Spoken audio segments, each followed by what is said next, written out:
Welcome to the Fantasy NASCAR podcast, Talladega Xfinity Series picks. Let's run through the Fantasy NASCAR spreadsheet, which you can get at Race4thePrize.com. Throw in $25, get everything from May, and I will throw in Talladega.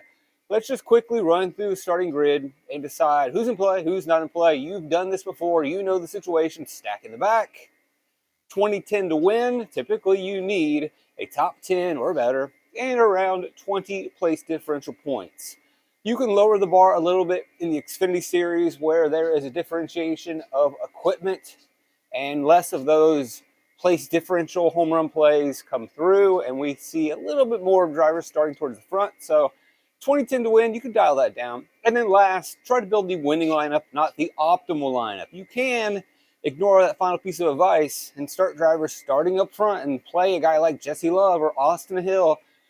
As we have seen RCR lead a lot of laps and finish up front and get there without place differential. But we also saw Austin Hill do that until he didn't at Daytona and wreck out.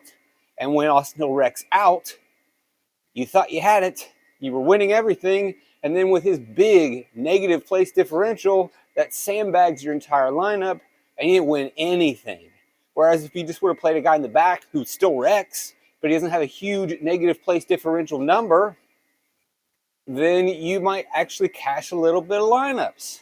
And you still had the same upside the whole time. Anyway, let's run through, again, stacking back, 20-10 to win, asterisks, and build a winning lineup, not the optimal lineup. Jesse Love, sure. You want to play it, we have seen RCR and Austin Hill be that one guy up front. You can look through the Fantasy NASCAR spreadsheet, look at all the previous trends, and see that, yes, this play has worked.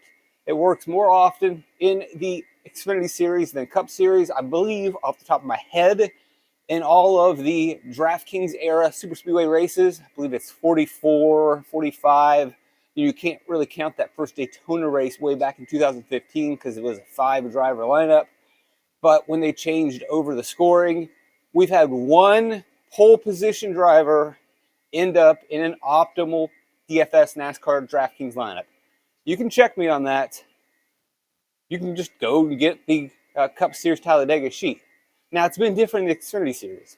Hasn't been a lock. It's just happened a little bit more because of the differentiation of equipment. And yeah, that's mainly the reason. And level of driver, etc. So you can play the guy starting up front. But my general rule is build the winning lineup, not the optimal lineup. So I don't really need to go there. But of course, by playing Jesse Love or Austin Hill, you are going to differentiate from a lot of the field because most of the field will stack in the back and not want to run the risk of getting that big negative place differential. Again, we can just look at the most recent Daytona race to get an idea of how that worked out for you. Jesse Love starting up front, but he still gets some place differential. But the guy that killed you, who was your BFF, was Austin Hill starting up front. 14 laps, led points, but he drops you with a negative 29 place differential. And you end up with what? What was his total points? Negative 0.6. So a dead spot in your lineup, no bueno. All right. I don't have any interest in Allgaier. There's no way you can play Joey Gase. Still shocked to see that this car ended up where it did. I guess it was a old Sieg chassis, and it has an ECR engine. So they really went all in on this, and that's great for them. But you've got my projection, which will change throughout. And I'm being very generous. But even with a generous projection, in terms of fantasy points scored, he's only 37th. And this is AI being a little less generous. Maybe we're both being too generous. But anyway, you're not playing Gase. We love Jeb Burton and the Jordan Anderson Super Speedway vehicles. It is Tier B equipment at Super Speedway, which is typically the type we want to target. But again, starting too close to the front. Taylor Gray, starting too close to the front. I'm not going to touch any of these guys. I wouldn't, you've been done a favor. You don't have to worry about rostering Josh Williams and Daniel Dye, who, although they've been in colored cars, haven't really performed. I know Dye's only been there a couple times, and Williams has had a whole season. But, we like Cullig with Chastain, with Haley, with Chandler Smith even, with 8 Jake Allmendinger. So favors here. Look, we don't have to go towards Ryan Ellis in the back because he's starting up front, so that's wiped off. Don't worry about Clements. Creed's at a spot where we're starting to possibly get double-digit place differential, but Creed is Creed. If Creed were starting 20th, you probably would have to pull the trigger. But at 11th, I don't want to dance around with the volatility. Even if he finishes second, he's 13th in terms of points. There's going to be better plays. There's people who are less risky than Creed. Don't have to go there. De Benedetto, don't have to worry about him. Crossing him off. So far, we really have no one that we like inside the top 12 with any sort of confidence. You can play Love. You can play Hill. But I don't think so far that we've talked about anyone that we can play with any sort of confidence or any conviction. Maybe it starts to heat up a little bit towards Zilich, but again, I don't think I need to go here. Semmy Smith, okay, so now we're basically incrementally saying, all right, these are plays that we actually consider a little bit more. As we've looked at in the previous video, the average starting position for a driver in an optimal lineup is 23rd at a super speedway. So obviously, you're going to move that needle a little further forward and backwards. And in the Xfinity Series, we do typically see a more of a mix of drivers starting in the teens, again, because of the differentiation in equipment. In the Cup Series, the drivers starting in the teens, and even the drivers starting in 28th, 30th, 31st, their equipment is just about the same. And so when it comes down to the end, those guys that start in the back have an opportunity to really move forward if they have survived. Whereas in the Xfinity Series, if we get to the end and these drivers are still alive, they're top 10 drivers. And the drivers who are starting in the back in less capable equipment, they don't really have that big push. They don't really hit that 20 place differential. And so in the end, we do see these types of drivers hit. Now you might be seeing the blue pop up here. If we set a bar based on previous Talladega Superspeedway optimal lineups at 50 fantasy points, the drivers based on projection that can get over 50 fantasy points are popping up blue. Of course, these guys can, if they finish up front, pick up some fast laps and laps led, not the highest probability. Much higher probability that these guys can get into the top 5, bank around 40-ish finishing position points and double-digit place differential. And so this is a bit of a sweet spot, and I have no problem going to any of these drivers. It's super speedway racing. Almirola, great car, obviously has the most experience, pretty good super speedway driver.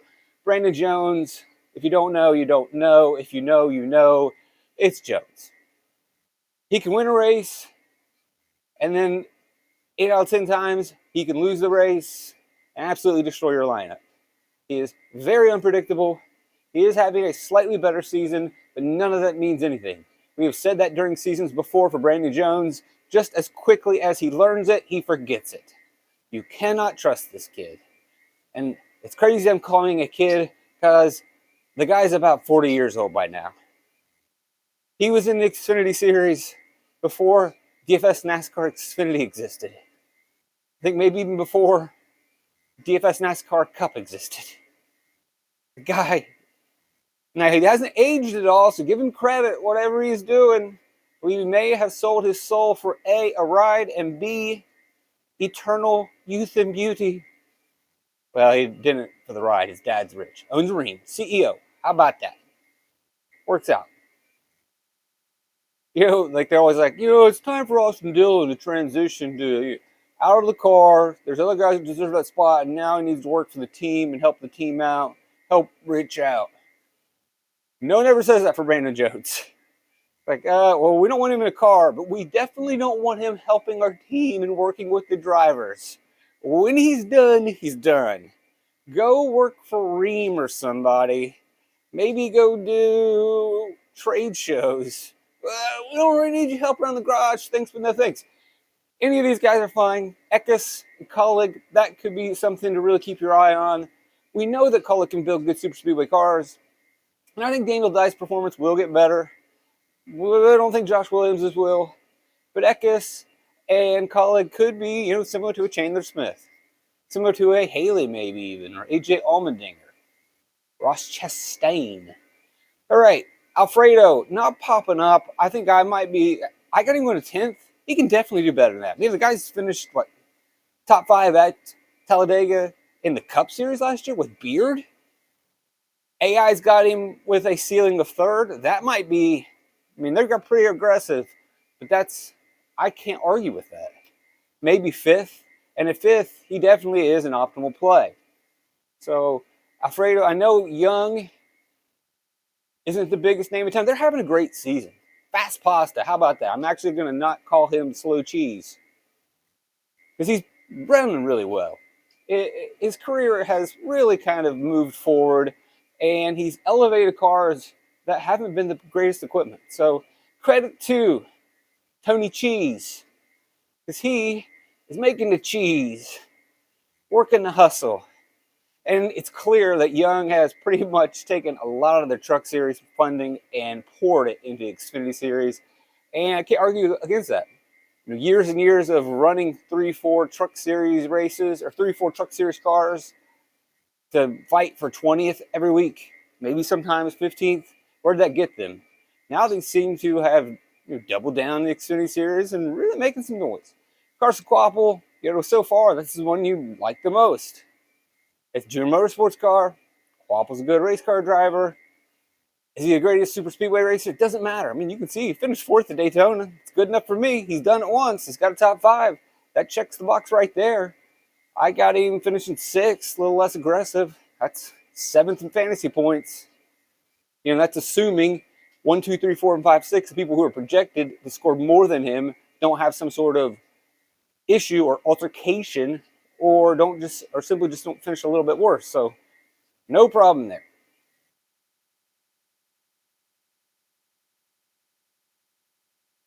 Leland Honeyman, very strong super speedway numbers. Now some of these have been with Young.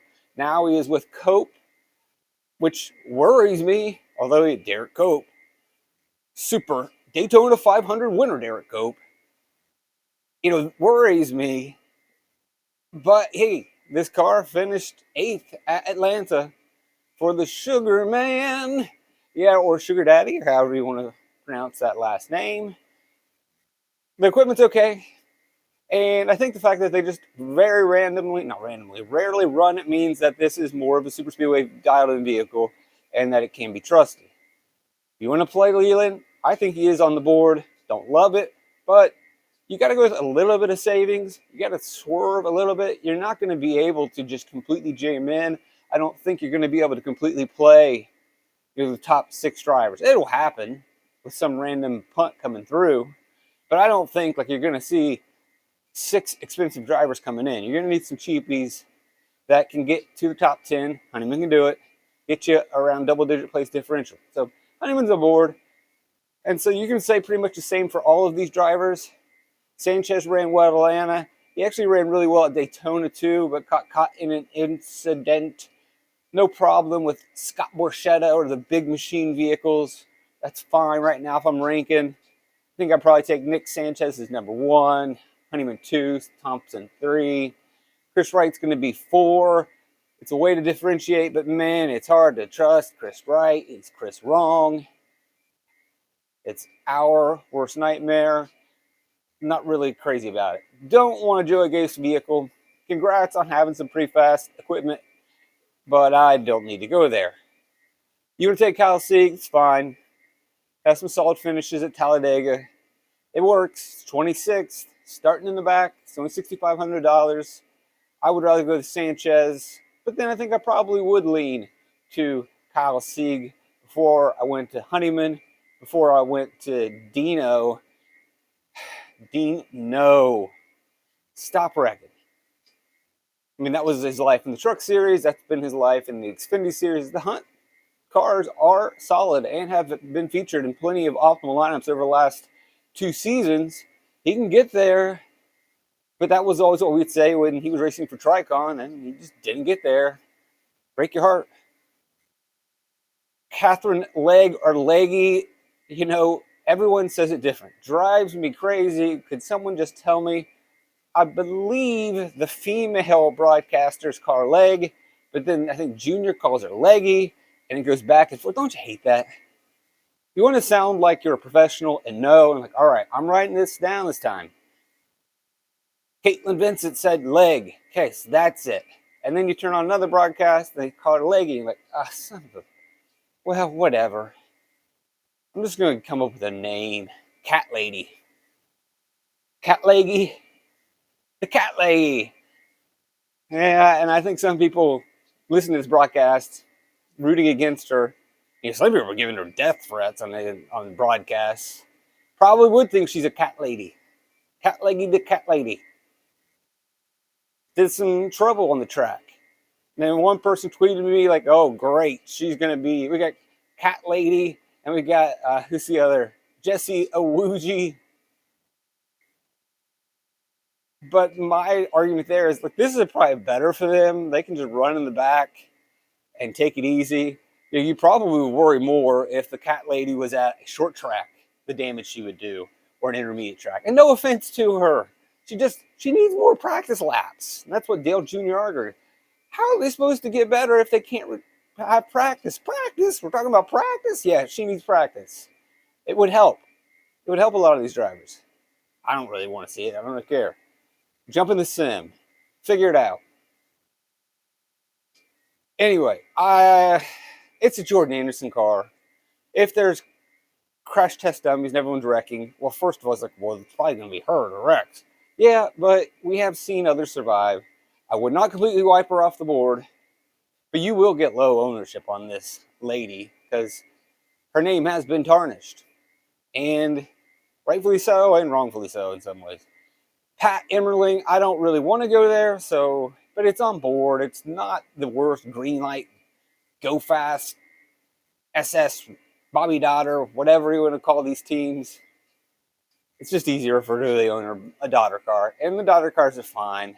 But the problem when you run into this daughter car, and we compare this to the Cup Series, you chase these guys in the back. In the Cup Series starting 28th, the equipment of a 28th car and a top 10 starting car is about the same. It is the same.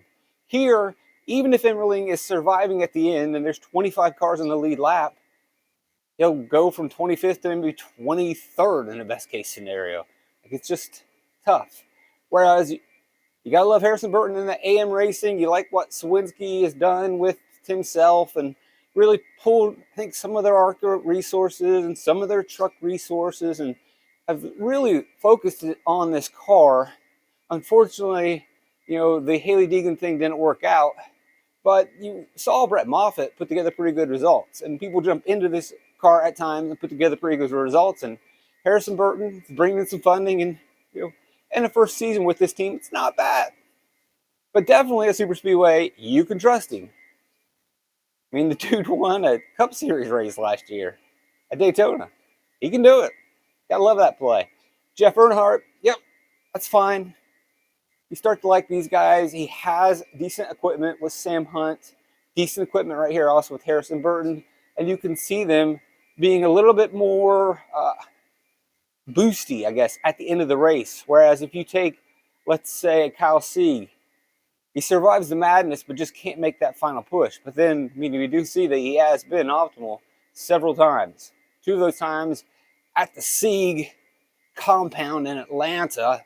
Hometown race. Georgia boys. Mason Maggio, this car got into the field by, 0.001 seconds. I don't feel the need. If there were any plays available, then maybe you go long with long. I don't take the car long shots. I'm good. Johnny Davis equipment hasn't been that great, but apparently, you look at this JD Motorsports car, it's been really impressive. Parker Retzlaff is a good race car driver. And I was really worried that, he really downgraded the equipment again this year. But I don't know. Seems like pretty good stuff. Definitely can take Parker. Again, a guy who nearly won a Cup Series Super Speedway race last year. You like Parker as well. So Parker, Burton, and Earnhardt really wouldn't be popular plays. Obviously, Sam Mayer's getting jammed in. Ryan Sieg's getting jammed in. Iwuji, you have to be Delusional. I don't know. There's probably some funny play on words you can do with Jesse Woozy's name. And you can leave that in the comments. I'm sure some of you have got them. And I'm sure they're on social media. I'm just not completely familiar. You know, I got to support our vets. I mean, honestly, hey, he's a vet. It's cool. It's great. It just needs more seat time. Let's give him some respect. But I'm not going to put him on my lines. Brendan Poole, yes. And Cesar Baccarella, Alpha Prime. Yep, starting dead last. Runs the super speedways. He's going to run around 31st the entire race, bide his time, and hopefully survive and get you a big payday. 13th at Daytona. 2 top 10s at Talladega. No problem rostering those drivers. So the blue guys, based on the projection, can get above 50. Like them. And then there's some in the 20s I'm pretty happy with. And then sprinkle in 1 or 2 of these guys in the teens. I think you got yourself a winning fantasy NASCAR lineup. If you want to get deeper into the sheets, $25. $125 for the rest of the season. $25. I'll give you everything in May. And I'll throw in Talladega. Are they still doing the Minecraft Happy Meal? I don't know what they have turned to this yet. I think it's still Minecraft. Chicken Jockey. Check it out. Thanks for joining me. Triple I's fantastic.